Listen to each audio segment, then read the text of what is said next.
Hi, I'm Heather BeGaetz. I'm BeGaetz, and we're the creators of Vivid Creatures.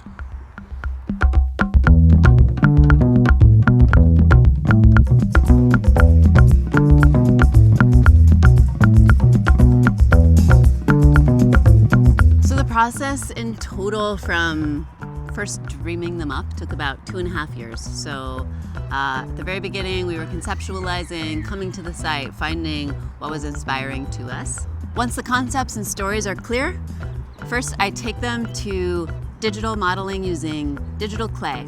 Round spheres get stretched and pulled into creatures that look a lot like this. Then I pass those renderings to Fez. My work in this is to then build out the internal structure and framework, which is comprised of mild steel, different grades, sizes, shapes, etc.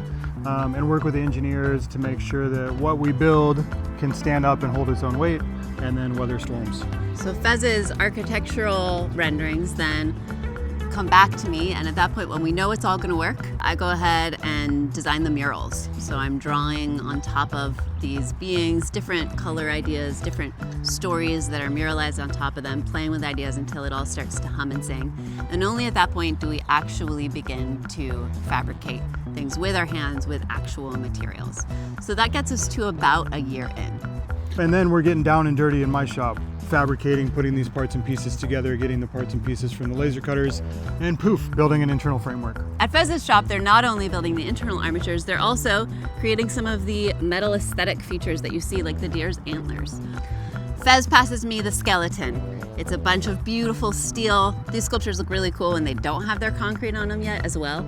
And then it's time for the undersculpture.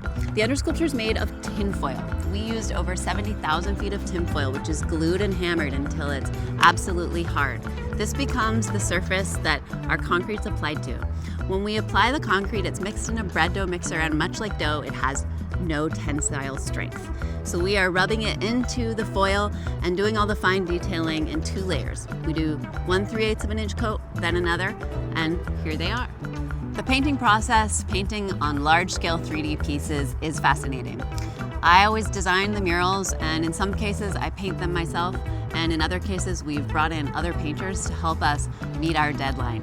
Making 5 pieces in 1 year is extremely ambitious. Massively. So we're super grateful to our amazing painter friends who helped us get there.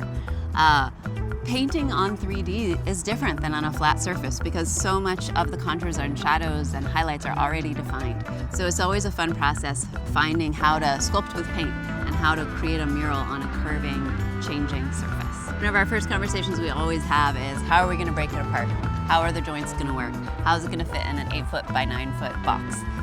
As much as we want to just go wild creatively, these are really important parts of the process. All of these sculptures are modular in some way, shape, or form. Scamp as one piece, she fits inside a semi, no problem. But as you can see with the buck, there's break points where the leg and the body meet, the body and the heads meet, the antlers. We brought all 5 of these sculptures here from Portland, Oregon on 5 semis.